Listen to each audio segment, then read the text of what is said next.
नमस्कार समस्त को तो मु मालकानगिरी झील गोटे नुआ वीडियो आपण को वेलकम जनाऊँगी। तो आज खास करके ए वीडियो से मानक जे कि नेचर रो व्यू नेबापी आ वाटरफॉल जाक बुलवाई इंटरेस्टेड। तो नेचर बुलवा ठीक कथा जरूरी भी है किंतु किंतु किंतु गोटे कथा कोरापुट डिस्ट्रिक्ट रे डुडुमा कहीकि गोटे वाटरफॉल अच्छी आठी समस्ते बुलाबुली करने आसती।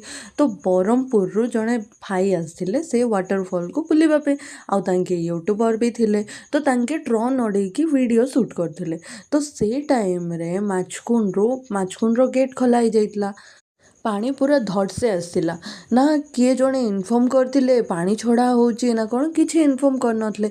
तो से भाई जड़े भी जान नथले। तो तांके वीडियो चक्कर रे तांके टिके अधिका बाटका पलि जाइथिले जेमती सडन से पानी आसलारू तांके से जगारू आसी पारलेनी। बहुत चेष्टा कराही बहुत चेष्टा परे भी तांको ऊपर को अणा ही पारलानी। तो तांके फाइनाली पानी रे भासिकी पळेइले।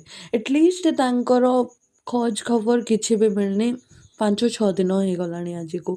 तो दया करिके जो भाई भौणी माने भावुचंती वर्षा दिनटा नेचर को एंजॉय करिवे वाटरफॉल बुलिबी क्लाइमेट देखिके ठीक अच्छे बुल वीडियो ओके जे जे माने यूट्यूबर एमती अच्छा भाई माने वीडियो बनवाई चाहते ठीक अच्छे वीडियो बनातु।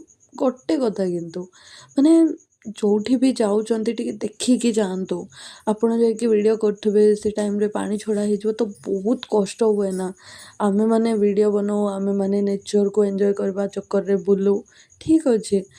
जदि आमर किछि घटे भगवान करंतु कहा सहित किछि भी खराब न हो किंतु घटे तो आम पे आम फैमिली सफर हेबे ना दरकार कि ये सब जिनस आमको प्लीज टिके थिंक करंतु।